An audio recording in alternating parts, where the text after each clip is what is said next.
Welcome back to another episode of Out of the Blank Podcast. Larry, it's a pleasure to have you back on. And I'm sorry that we had to change the topic last minute, but I wanted to have you back on to talk about a couple of things. But it's good to see you again, man.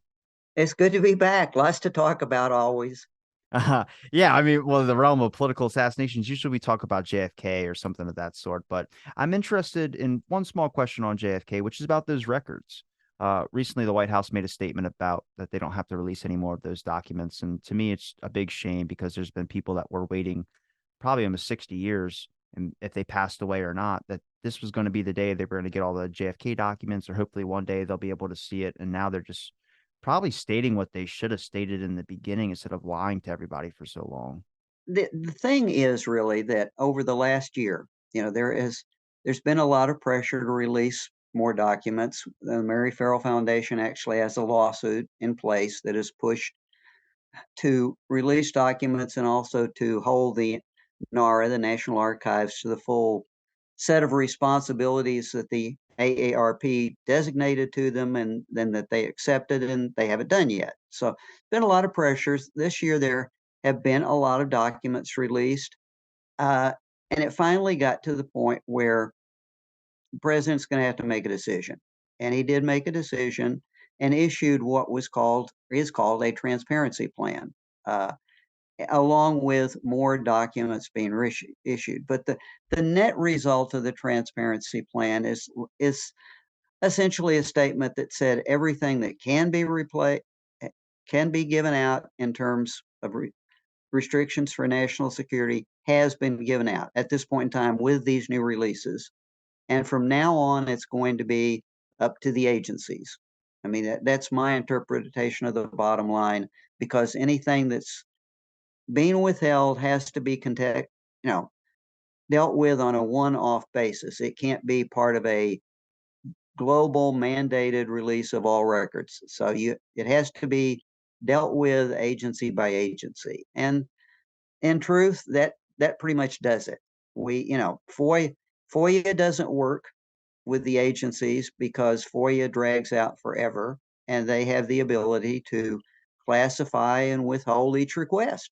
So FOIA has proved great for some things and really works well in lots of areas of history.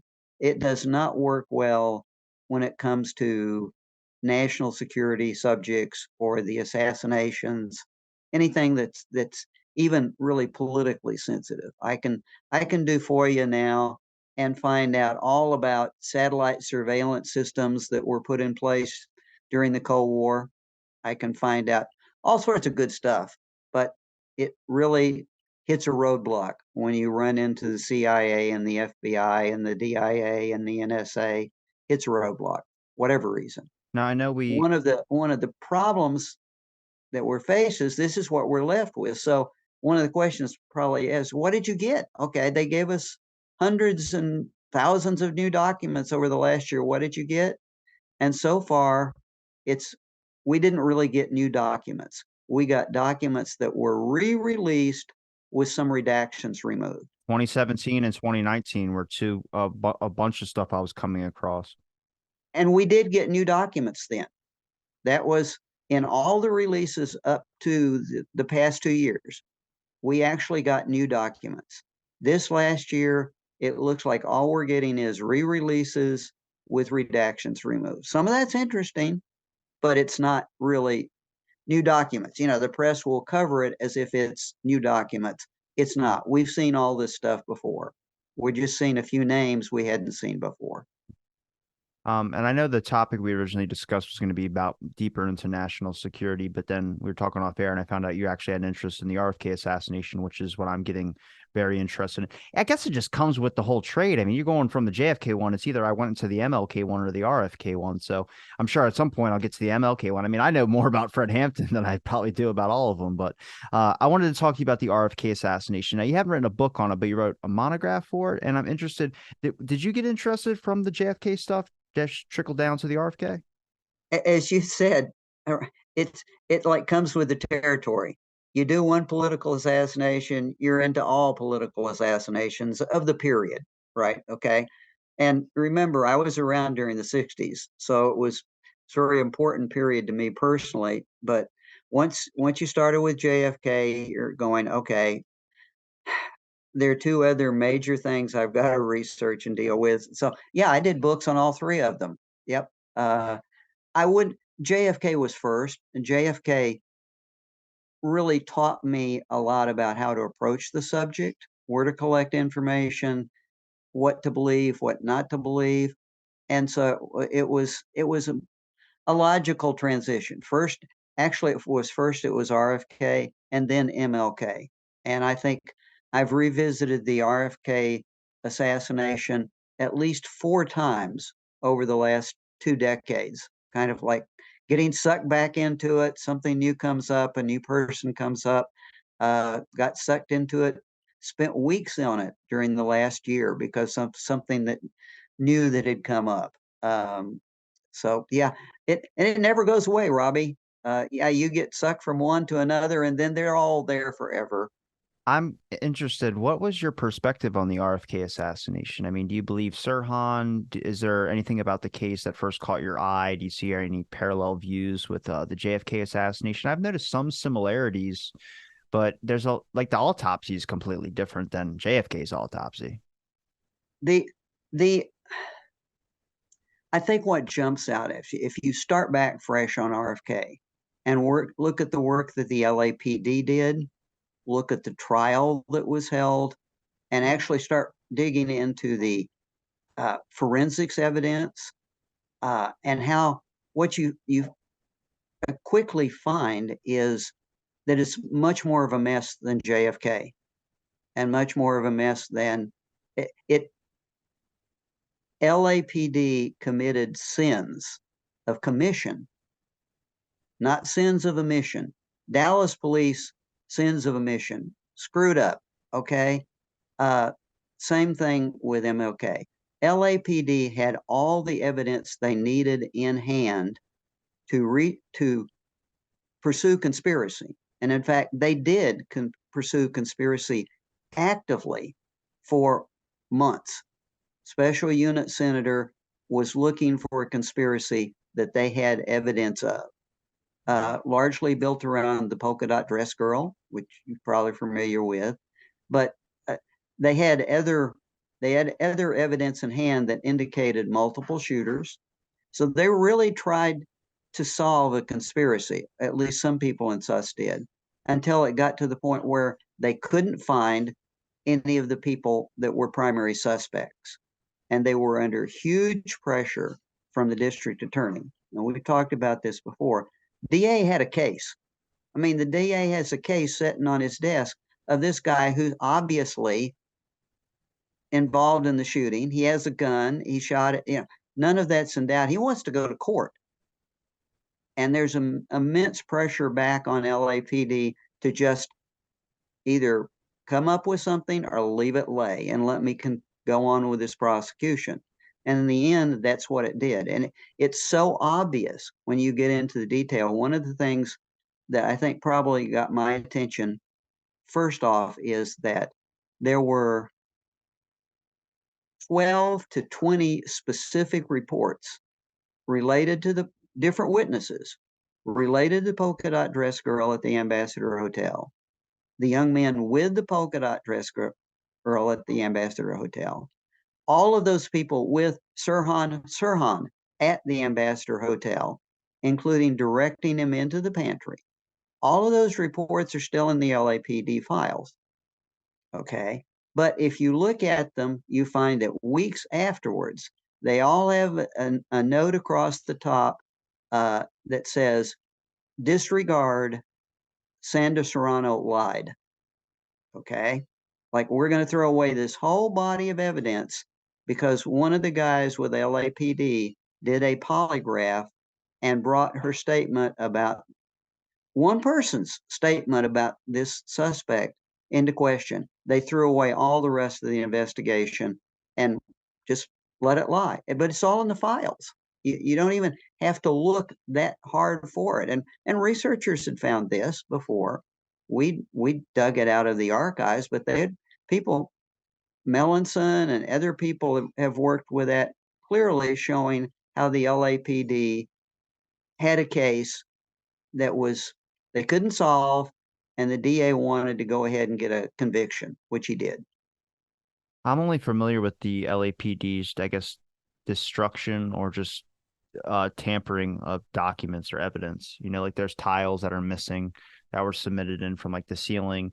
And I mean the number of shots fired too. Um, Well, the number of shots, the evidence for the the bullet holes, the bullets that were actually removed from the framework. I mean, there are pictures of extra bullets in doors in the pantry. You can see the bullet. You can see that they were dug out and taken away. So again, there's plenty of evidence for that, and there's been an excellent book, detailed dissection of that evidence. I can send you a link if you would like, that goes over it just point by point to show how they manipulated the evidence after they recovered it. That's the striking point. They recovered it, and then both the criminalist involved with the case, whose work's very questionable anyway, the criminalist who was involved in the case, and the fellow who ended up involved with the autopsy, both retrofitted their reports to support a single shooter, regardless of what they had found. And you can kind of go back through and see where they began to change things. They put holes in different places. They disregarded things that they'd found. So yeah, that's why I say it's actually more brutal in terms of it being obvious as a conspiracy than the others.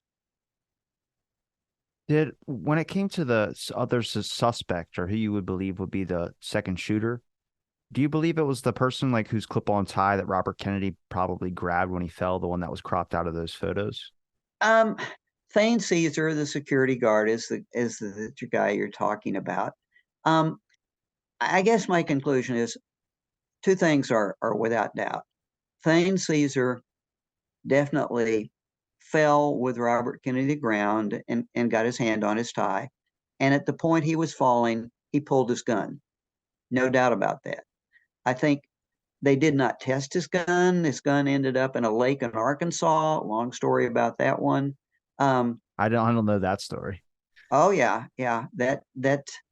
Whether or not he discharged the pistol, you have people shooting at you. You're liable to pull the trigger. Okay, whether he discharged it and actually killed JFK, or sorry, RFK, with a very close-up shot, or whether he missed him, I think it's pretty evident that he fired that pistol, and that was never examined at the time. Nobody collected it from him. Nobody did any test with it at the time. So I think whether he did it intentionally or by accident remains a question to me. Whether there was another shooter remains a question, but Caesar did something that he backed off from, and just lied about, chose not to admit whatever in order not to incriminate himself for even making a mistake, if that's what happened.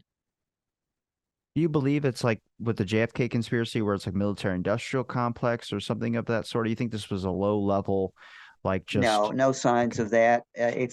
If you trace back the people that Sirhan had, and by the way, Sirhan was most definitely involved. He had a gun in his hand. I don't know the explanation I've heard from anybody to describe that. Yeah, well, the yeah, Sirhan was most definitely involved. Sirhan was most definitely consciously involved in what he was doing. He wasn't in. He might have been in some kind of muddle state, if you will, but actually, one of the keys to that is if you read the transcript of the interview with Sirhan after being taken into custody, and it's quite lengthy. Sirhan was in full possession of his faculties. Sirhan even remembered the badge of the officer that took him into custody. Sirhan, during the trial, said things to his legal team that were heard by a fellow who wrote a book about it, that going, oh, well, that didn't happen because here's what happened in the pantry. Sirhan knew what was going on. And this whole facade of him not knowing Now he will even tell you, he's in some of his most recent statements, says, yeah, the polka dot dress girl was involved. I don't fully understand what happened, but yes, it was a conspiracy and she was involved, but he won't say anything more. So I've never heard that before. Everyone usually defends Sirhan. uh, yeah, I do not. Uh, It makes it and you'll, difficult because I know a lot about MK Ultra, which that conspiracy, I don't know, that one seemed I had to put weight into that, but I mean, I know people said he was like firing blanks. I don't believe that because it just doesn't make sense. But no, doesn't make sense. And here are some things that don't get discussed in terms of Sirhan Sirhan was practicing self hypnosis for the better part of a year before this. He was he had done hypnosis in club under a, he was very his family would tell you and state that he did mental exercises to do self hypnosis. He was very subject to he did hypnosis. what's called projection of things he wanted to do. He would look in a mirror and convince himself. It's kind of like, con- convincing yourself you know how to play tennis, right? Okay, I'm gonna project how well I'm gonna do at this. And he stated that he did that and had done that in terms of killing RFK. And none of this is a big surprise that he would be in some particular mental state. That he admitted to friends that he had mastered this technique so well that he could actually make other people do what he wanted them to do. An example would be that he could sit in his room and make his mother go to the restroom just by thinking it. And that had been going on for a year or more in advance of this. Even there's a note that was found by a researcher, Lynn Magnan, a note from a fellow who he had been practicing mental practices with, and the note was to Sirhan telling him that if Sirhan did not stop what he was doing, something terrible was going to happen. So people knew what was going on with Sirhan. Sirhan is not an innocent foil of some sort. He just wasn't the only person involved, and Sirhan unfortunately was could be easily manipulated. But anyway, that's if you hadn't heard of that, that's a very important part of the case that people want to throw away. As with many of these things, it's like we don't want Sirhan to be guilty. He's the victim in all this. No, Robert Kennedy was the victim in all this. I'm sorry. Did yeah, because everyone else I've talked to about it has only said that Sirhan was innocent. I haven't heard the other side of that yet, but I mean, it makes it like I said, I can't explain the gun and him having a gun there. It just there's a lot more going on where I just don't believe that it was just one shooter. When it comes to some other areas you focus with like RFK, is there like anything that you found JFK wise that kind of helped you with some of your experience on the RFK assassination or just looking at it a little bit more? I know people always blame because I mean it's really weird if you watch the video of like when he's announces we're going on to the next thing and then you hear someone screaming, "We don't want another Oswald." And I'm just like, that's so like, I don't know, it's fresh for me, I guess, but it was just so weird to be saying that. And I guess it's to me, it's like the one lone assassin narrative, which I really saw highlight in both of these cases where I was like, why does it have to be that so much? And I guess that's a government thing we can talk about later. But Well, I think in particular, okay, the first part of your question, what was helpful for me was having spent so much time learning what police protocols should be and how they do respond to something like this, a crisis. How well do they respond? What's standard practice for the time and what's unusual? And that's very helpful when you start looking through the paper trail. And we have a much better paper trail from RFK. Sus did keep really good records. The embarrassing point is that those records show what I just described. So the important one of the most important thing was, I would say, twofold: learning what to look for in police records and crime scene investigation, what should be there, what gets muddled, what gets confused in the whole process, but also understanding the system and how the system treats the system does not set up the system is set up, the legal system, to convict people of crimes. It is not set up to deal with conspiracies. It really is not. If you've got someone who is in the immediate conjunction an obvious suspect, the whole legal system is set up for a DA to take that case, win it in court as soon as possible, and get reelected. I mean, the mere fact that district attorneys are reelected tells you something. They have to have a track record, and they need to make it as good as possible. DAs and mayors are behind a quick conviction as long as the tagline, let's call in the usual suspects. In this case, we don't have to worry about usual suspects. We've got somebody in custody. We're done. How quick can we put this to bed? Dallas was embarrassing for the city fathers. LA was embarrassing for how quick can we get beyond this? The whole point is, and up at a level where it becomes a national issue. Obviously, any administration in power wants it to go away as soon as possible, too, because there are political overtones. That speaks nothing to whether or not there's a conspiracy. It's just the native reaction. It's how the You want to do business works. damage control, you want to take control of the dialogue, and you want to minimize damage that politically to everybody involved. It really sucks that everyone views their reputation like that instead of getting to the truth. Because I've noticed that so much with, like, I mean, you could say bad police work, or were they just doing it to cover their own ass? And certain situations with the JFK assassination with like the DPD, a lot of it was like covering your own ass and like, oh, we had this guy in here before, so we destroyed the evidence to support that. So it's like it's a really big issue that we have to sit in those situations. But was it surprising to you that Vincent Bugliosi believed conspiracy in the RFK assassination, but he didn't believe it in the JFK one? I just found that out, and it was so hard for me to be like, damn it, I can't like that guy. And they can't believe MLK either, right? But I would, just to wrap up one of the things you said. The other, I should have said it. You said it well. The third thing that I learned is CYA always comes first. Okay, yeah, like first you got to boil off the bad practices, who screwed up with what they should have done. Then you got to factor in the district attorney want to get all of this over, and then there's CYA. Those three factors are killers in really finding conspiracy, investigating conspiracy.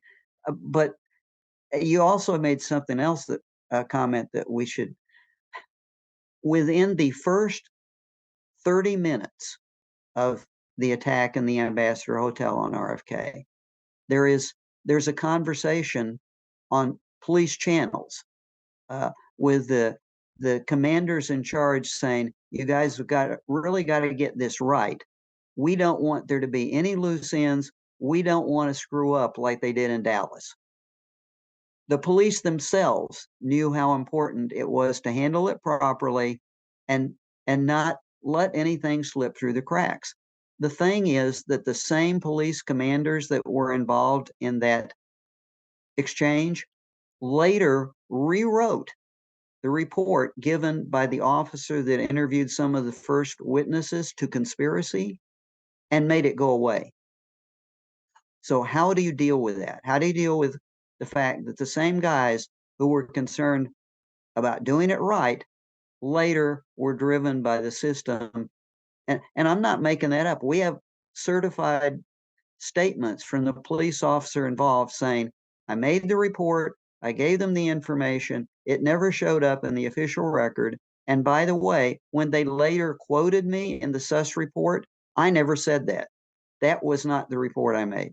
How do you deal with that? It's a systems problem. The system doesn't like conspiracy, Robbie. So, yeah, it's a darn shame.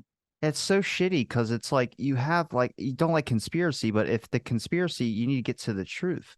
Like, I think some there's real skepticism. I wouldn't call it conspiracy about things, but it's the way that everybody views their reputation so much, avoiding political, whatever upheaval, because if we keep this event going on longer, I'm like, well, find out the truth, because it's right now, it's almost lasted 60 years. And it's because of the fact that nobody's gotten an answer on a bunch of things yet. I mean, you still have a guy who's on parole, whether he did it or not. He's never been, this thing just keeps going on. It's going to constantly be in the public's perception, but I don't know. It's confusing, but it always does get political. LAPD and sus had to face the fact that the mayor of Los Angeles, within hours of the assassination, said, "We know who did it. It was the communist." Sorry, Mayor, you're a little early off the good God, I'm Red in Scare coming LAPD, in. and it's kind of like this, what we talk about in JFK when Hoover says, "All right, we need to write our final report that Oswald did it," and it's Sunday afternoon, like within 72 hours. And we thought that was pushing it. And here the mayor in Los Angeles knows who did it within just hours. What are you going to do if you're in the police department? It's sort of like, okay, I really need to find a communist. Okay, the mayor said a communist did it. Do you guys know anything? uh, I asked you about Vincent Bugliosi, and I'm sorry, I missed that. I asked you about Vincent Bugliosi and why in the JFK assassination he didn't say conspiracy, but in the RFK one he did. I'm guessing he's just looking at the fact that it was pretty crappy police work, but still doesn't explain a lot. Because I've learned so much about him where I'm like, I can't like Bugliosi, but I'm looking at him like, well, he was open to the RFK one, so I'm like, did he cut a deal? Well, it's even stranger to me when I read his book, and it's like, wait a minute. In his book, he said that he only cracked the case in the Manson killings. The police had done such a poor job investigating it. They He had lied and cheated in the Manson trials. right, right, he did. But at first, he blames it on the police, and it's kind of like the police did just a horrible job in the investigation. We can never trust the police, right? And then we go to Dallas, and it's like, well, of course we can trust the police. What did I just say? Oh, wait a minute. And then Bugliosi was involved with investigating a conspiracy in regard to, he worked with a former FBI guy, a conspiracy in regard to the RFK killing. He did work where he thought that there was conspiracy. They could never put it to bed. There was a separate civil trial involved with it. So it's not like he never considered it, but it's when he got around to writing his book, what kind of book do you want to write? Would that sell? No, he doesn't give that history, but you read it in his book and it's like it's a different person. Did you not? Where's this other guy? I know, you know, did he not get involved in this book? Was your alter ego not involved? But yeah, He had I to can't. have some doubts. He had to have some doubts about the official story. I feel like after a bunch of new emerging evidence starts coming out later and other people's investigations, it gives you some skepticism. But you could say it's almost like you wonder how much the publisher, the editor, you wonder how much they get involved in this and become drivers over the editor. I actually, we actually, Stu Wexler and I wrote a book on the King, on one of our King assassinations book. Okay, had it read, publisher accepted to publish it. We started editing the book, and the editor came back early on and said, "You can't say this because James Earl Ray's brother said something different." No, I'm not. So we terminated our agreement with the publisher. No, you can't do that. I'm giving you, you're telling me because you guys are publishing James Earl Ray's book, I can't say something. Different. Anyway, sorry. You kind of wonder how many elements there are that drive a book. What are the forecasts for the book? So I'm not going to let Booley off the hook. I just, you just have to wonder what elements come into play. Yeah. I mean, it's not anything different than like how the legal system is, where it's like protecting the reputation, or it's this like game that starts it being turned into. It's not about looking at the evidence and looking at this. I just want everything that's going to support my viewpoint. And that's kind of how everything is now. I mean, even with books, it's like I would call it capitalism a little bit when you start looking about just trying to win and make a profit, but that's kind of how the world runs. We had a word for it back in the 60s. I still think we shouldn't have given it up. Nobody wants to use it anymore. I'll bring We it back. referred to it as the establishment. Okay, it's fair. The establishment, I It's like kind that. of like there are different interests. Some people got money interests, some people have got political. It's the establishment that you're dealing with. Well, it's going to bring us into the topic we originally said we were going to talk about, which is the national security thing. But a good example I have is that Richard Helms, the director of the CIA for however long he was director, he wrote a book, a memoir. And I had a guy who studies intelligence people and why they're able to do memoirs on my show about this. But he said in the rough draft, Richard Helms wrote that through my time as director, I participated in thousands of covert operations. Now, the person who was the ghostwriter, who seems to live like a vampire because he's been around for way longer than any human could possibly be around, the ghostwriter said that you need to make an adjustment on this. And in the final draft, it says a couple dozen. So the wording change of that, Richard Helms's rough draft being his free flowing thoughts on a piece of paper, to the final copy then going from thousands to a couple dozen because it sounds better.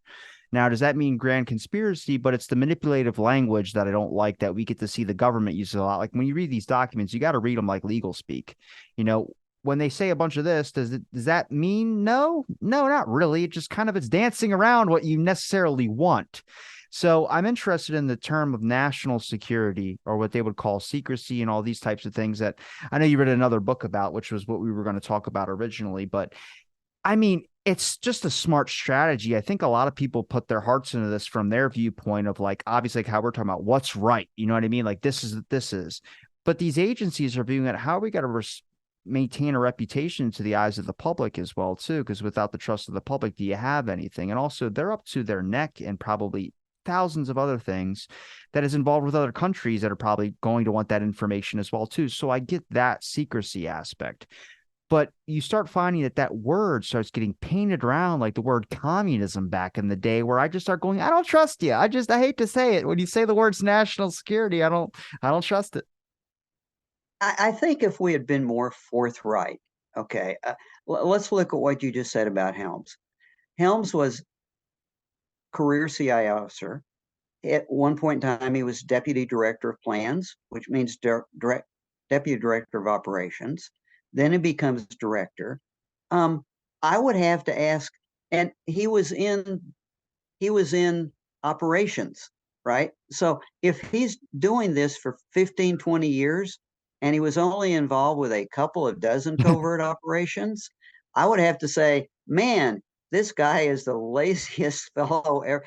Thousands is an honest statement. In fact, there should be no embarrassment about being involved in thousands of operations over a 20-year span around the globe. That's his job. That doesn't mean he was personally involved, but he had management authority. He'd read reports, So uh, I think part of the problem you're describing is no one wants to step up and admit to the truth of the situation in terms of what is done, not by just our government, by all governments. And as an example of that, I think it's sort of like we were really honest when we referred to it as the War Department, because that's what it was there to do. When we called it the Defense Department, it's like, okay, we just surrendered. It's no, it's not prepared to go to war. It's only prepared to go to defense at the last ditch. We won't have any weapons or anything that could be used offensively, right? Every weapon has to be a defense. If you just be honest about what the world is really like, what I wrote a book called Creating Chaos, where I really tried to capture what the world is like. And guess I'll give you, I think you probably get this one. The real source of what the world is really like, and the most accurate description, goes back to Italy.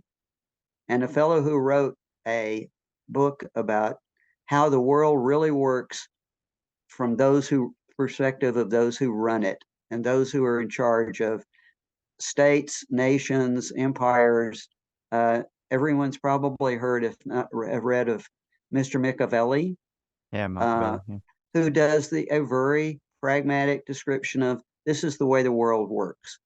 And if you don't do this, somebody else will, and you get trampled, which is the fundamentals of how empires and nation states interrelate. At all points in time, they're conducting some sort of security operation at different levels, whether it relates to political operations. I mean, their allies spy on each other Yeah. because everybody wants to know what everybody else is doing to be in a Everybody's got a position to. gun to eat the other Yeah, person's head. I hate for it to be this, but this is like the human condition. When you avoid this and try to ignore it and try to sugarcoat it, I even in the book I actually laid out 5 levels, kind of like defense condition levels of what routine practice is between allies, what routine practice is against adversaries, and how does it step up all the way from normal political action, day to day, this is what we do, nobody's fighting, to actual military engagement, through covert activities. And if everybody faced up to this, I saw a post by a friend the other day that said, you know, surely we have to assume that peace is the normal condition. No, I'm sorry, you don't. That's not the normal condition. Money's That's the not. normal condition. I can give you half a dozen books off my bookshelf about the territorial imperative, the imperial animal. This is basic cultural anthropology. There's just no doubt about how Homo sapiens works. If you aren't willing to deal with that, which relates honestly relates back to your question about national security. National security is about that.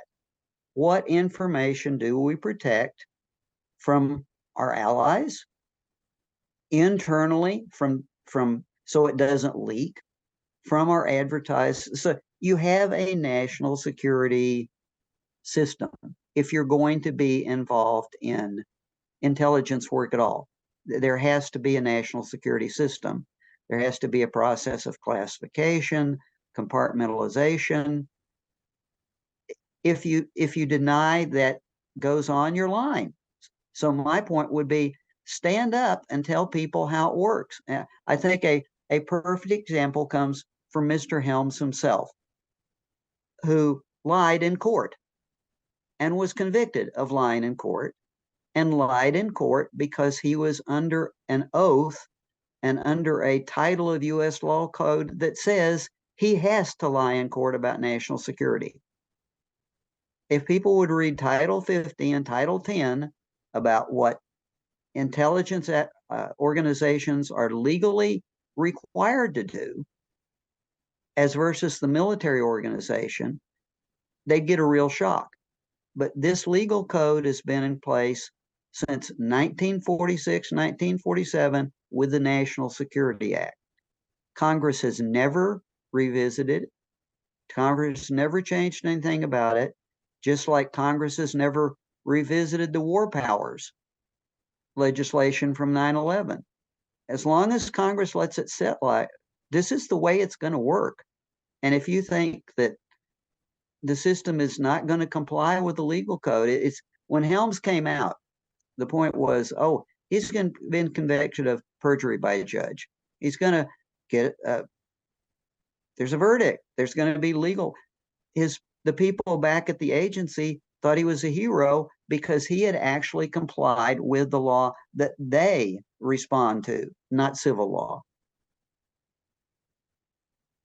When we talk about the term national security, do you think it's important that they define their terms of what they mean by national security? Like, I don't agree because I believe national security was used in programs like COINTELPRO. That's the reason why they couldn't know about it for the longest time, and other situations that happened domestically. But there's this mentality out there which has become, because I think of all this secrecy, which is trying to stop what would be a future problem, which I would consider the mindset of what these agencies have and what the kind of military industrial complex, what I would probably call a deep state has. And it's everyone lumps it into like, oh, it's a right wing mentality. I'm like, It's a little bit deeper than that. It's a whole entire you have an FBI organization and you had a director that lasted this long ass span. The whole agency is going to be basically a spitting image of the director because that's his like baby and that he's making clones of himself basically. And I try and It's a it's a worldview. It's a worldview. It's somewhat like an ideology, but like I was just trying to say, it's not. Somebody didn't make this up out of whole cloth. Somebody actually, if you go back in Shadow Warfare, my book on that, somebody, the president of the United States at the end of World War II, appointed committees of the highest ranking people in the U.S. to give on advice on how we should respond to the Soviet Union and to the communist threat. Okay, this is serious stuff. You know, what should we do? They wrote reports to the president. He issued national security directives in national security action memos saying, all right, I believe you, I accept this is what we're going to do. And he signed legislation from Congress based on those same reports that put that into law and into this title, these legal codes that I'm talking about. So, yeah, the organizations are going to reflect their directors. They're going to reflect the codes that they're legally held to. Blaming it on a national security. Nobody should use the word national security. I For don't even know what example, it means. if a document is withheld, and the ARB was quite precise in that. That's one of the things that we're fighting in court. The law that was passed that created the ARB said that if a document was withheld, there had to be an explanation from the agency as to why the document was withheld. Did it reveal a source? Did it reveal an asset? Did it, you've got to justify specifically. You can't dump them all in a pot and say they're being withheld for national security. You can't do that. That's not legally right. But that's exactly what is done, and it's done. Never. Yeah, I'm with you, Robbie. Don't use the word national security. Uh, People in the system should tell it like it is. No, we're not going to tell you this because it would disclose something about, you know, sources, assets. It would endanger people's lives. There's got to be a reason for it. It will jeopardize a particular collections program. You know, I am not going to release information about this satellite system because if I do, it will tell our adversaries everything about what it can collect, and I don't want them to know that. You know, honest answers would dispel a lot of this nonsense. Well, it's like even with like William Colby, he exposed a lot, but they had two people beside William Colby to make sure he didn't give up too many secrets because they still had people overseas that were, in operations and they could put their lives at risk if he was to expose too much. That I would agree with 100%. Yeah, that I don't want anybody's life being in harm. But when they label the word national security on things and they kind of try and fit it in that same context, it's like, oh, we're doing a very big service here, saving your life, protecting you. I'm like, I don't agree because I've seen a lot of evidence in the past to show that you haven't, and you've just used that word to get your notions across. I mean, would you say through all your work, you're in more belief of what I would call a deep state, but people would call a military industrial complex just because you see how it's going a little bit? I think the public's disconnected from what the government is like, their mentality is of what they're going to do. And they try and view it as like, it's this president's idea, get him out. I'm like, it's not going to be any different. It's going to the noise might be changing, but everything that works structurally in the cogs of the machine, it's going to be running the exact same because it's been running that same way for a very long time. And it's built to run that way. This is no, like trying to get across this. This is no fluke. Somebody wrote laws and passed legislation that said it would be this way. And it's pitiful to hear congressmen complaining about the way it is. Like, okay, rewrite the law, change something. Don't the Congress, everybody will blame it on the president. President doesn't write law. You guys write law. You want this change? You do it. It's the bread and circus though, as long as it's the distraction method. It's a blame game. I will give you one of the things that we don't have that would have simplified the whole matter. If somebody had built what you call a style guide that says, all right, you can't deny when you classify something. You can't deny a request for information unless it meets one of these things. Give me a very, okay, then I'll know what you're doing. One of the confusing things is we know that over the years, the agency has released documents that it's the CIA, they're all like this, the FBI, they've released documents and then they've pulled them back. And then they've re-released them. And sometimes they redact this and sometimes they don't redact that because different people work on it at different times. And clearly there's not a manual that says, okay, here's what it's like a judgment call. One of the most dramatic examples is when James Angleton, head of counterintelligence, was essentially fired from the agency, forced out of the agency. It was learned inside the agency that Angleton had maintained a totally separate set of files that were not part of the master filing system. That was totally illegal, should never have been done.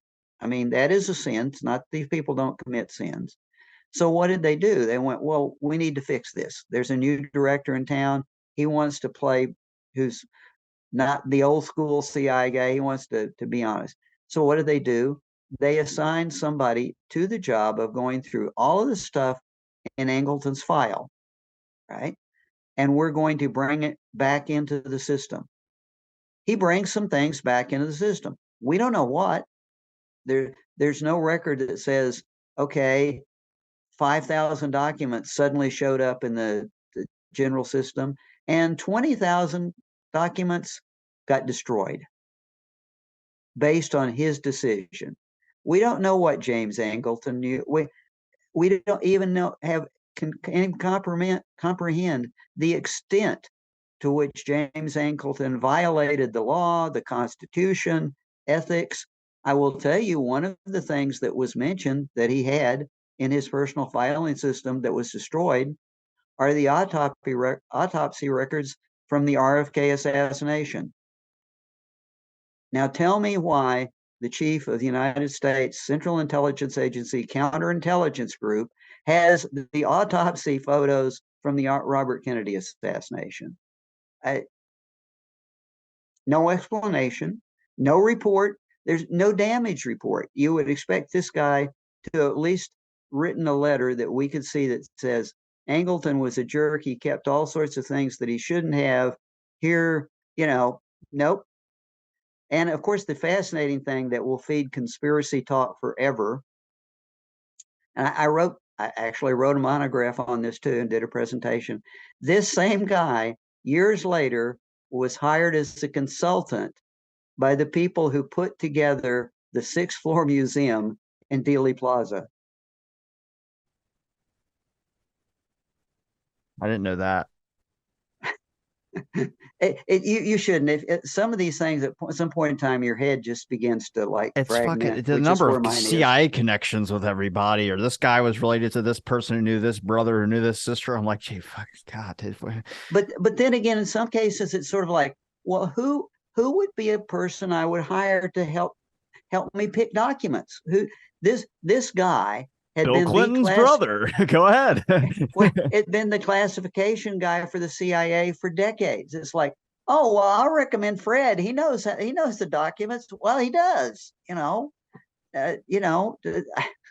What about do you think James Angleton was probably the most productive member in what I would call being productive in the eyes of the agency, being productive? James Angleton had to be probably one of the top directors up there that had to be doing that. I would have a counter opinion to that. I would say that James Angleton was probably the least productive and biggest, searching for a word, biggest distraction for the agency ever to occur. And I say that only because I studied his operational activities.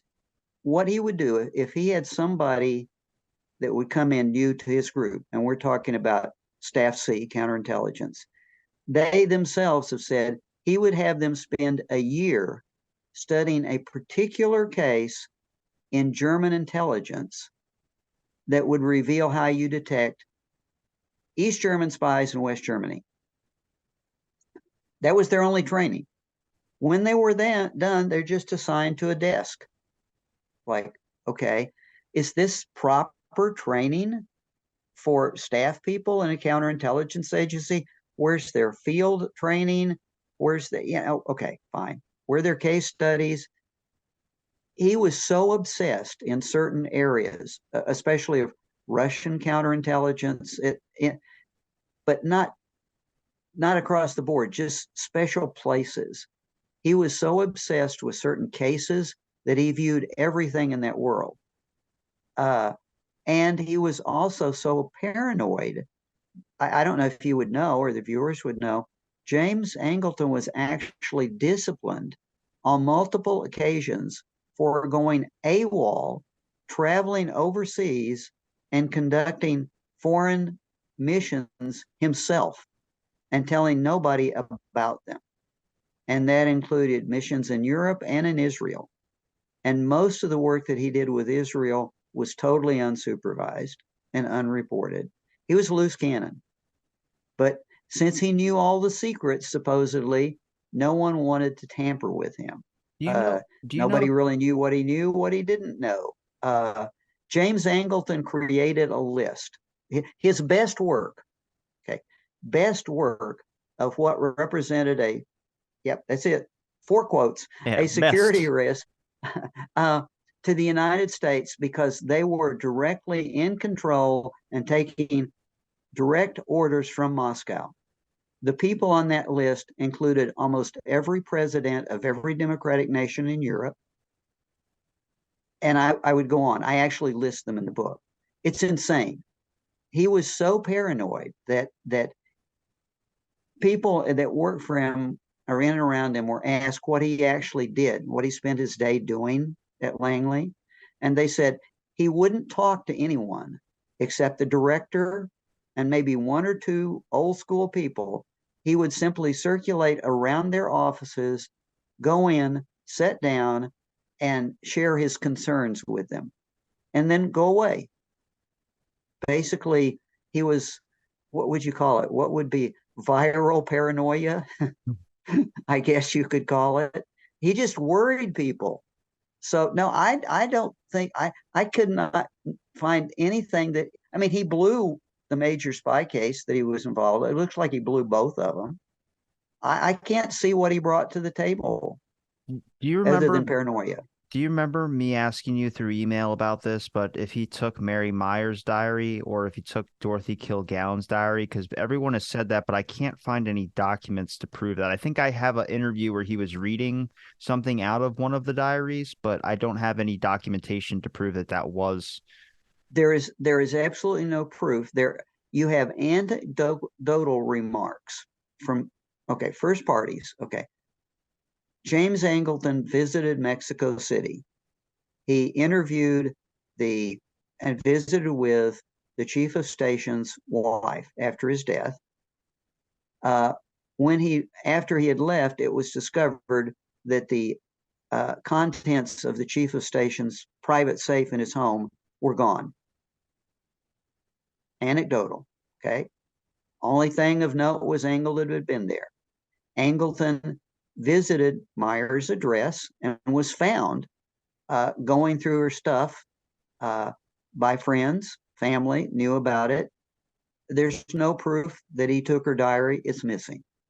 Angleton visited William Harvey's widow after his death. After Angleton's visit, his widow discovered that their safe had been broken into and Harvey's effects were mostly gone. Only I would hate to be defending that guy in court right now. I'd be like, fuck, I don't know what to do. so there's no proof, but we know Angleton. We do know that Angleton did his own black bag jobs. We do know that he broke into the French embassy in Washington, D.C., and stole documents that he thought would confirm that the Russians owned de Gaulle. So that's actual fact. But no, there's no solid proof that he did any of this stuff. There's just one incident after another that's suggestive. He'd be a hell of a spy if he left some documentation behind to say, Yeah, you know. I I want to see his closet at home. That would be. I'm interested in like wondering. I know things can get covered by national security, which is a great way to push files down just so you can try and either delay it or do something of that sort. But how many can be taken into private collections of certain individuals? Um, like certain people take stuff home that I know they're not supposed to, that's illegal, but I'm just curious We of how know many people did we that know instead of that destroying. happens. An example would be William Harvey. Uh, just talked about Harvey. When Harvey was given a directive to establish an executive action program, okay, he very much opposed it. He thought it was stupid. He thought it was a bad idea. But he did take notes, and then he went to talk to James Angleton. Angleton and Harvey were very tight over the years, and he took notes, and they're handwritten notes about his ideas, like how will I make this work? He took those home and kept them. And they one of the things that we get. Okay, let me step back a minute to try and answer your question. Take a breath. There are three types of source documents we could have. There are the notes that people take for themselves during conversations. They can take those wherever. They're supposed to destroy them. Harvey took his home. I have no doubt that people took notes home on things that they were involved in, just like you and I would. We're Can working you on it. I want to imagine work on it at if home. he got it tattooed Yeah, on his arm or something like that, like one of yeah. those love notes? But there's no monitoring. They're not frisked or searched. They just go home. They're supposed to have a safe at home, but so they carry working documents at home. They also have a safe in their office. None of these are documents that are part necessarily part of documents that are part of the centralized document system. They weren't forwarded to anybody. They didn't. They're referred to as either personal notes or the soft file. The soft file is what you keep in your desk at work, and it's locked, and they're working documents. They never go anywhere outside your office, supposedly, or home. They're never put into the central system. The central system, I can go request a document out of the central system under FOIA or under disclosure, and I might get it. But all that other stuff was never in the system. The most that you have a clue on it is there might be a, a file document somewhere in their desk or associated with it saying that documents related to this, and this are here. They're in my desk, they're in my file, they're not whatever, that's working. People sometimes did that. They were supposed to do it. They didn't have to do it. Nobody knew if they'd done it correctly or not because there's the guy that's working with it. Um, we know that exists because when the HSCA did their investigation, they actually discovered instances of files that they classified as soft files that people talked about and had known existed with a certain officer at a certain office that were never part of the centralized filing system. So we know they did exist. So to answer your question, um, there's a whole area of personal work documents and soft files that we will never see and could never have been collected because they never went into the centralized system. Just like those files that I talked about being cleaned up after Angleton, some went into the central filing system, most did not, and they're gone forever. And I can guarantee you, if anything was embarrassing, just like Hostie's note, you know, it got flushed, it got burned. The central filing system is a system for the agency. These are official documents that have memos and signatures and routing slips. This is a whole other category of working document. Like I talked to so and so, or did that answer your question? As we It know, did, Larry. sometimes I can get lost and not do No, that. it did, Larry. That was great. No, Larry, you giving me enough of your time, man. I know we were pushing for an hour here, but I really appreciate the time you gave me to talk on my show again. It's always a pleasure seeing your bright, smiling face. Where can people where can people find Always your links, fun. Larry? I'm sure we'll do it again, Robbie. Thank you. Where can people find your links, Larry? I tell you what, I'll send you. Why don't I? Can I email you the links? Do you have your place Yeah, here? You can put them up. yeah. I'll put them in the description.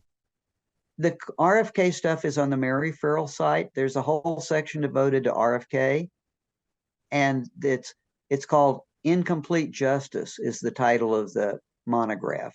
That would be the place to look for that. Has all sorts of links to documents embedded in it.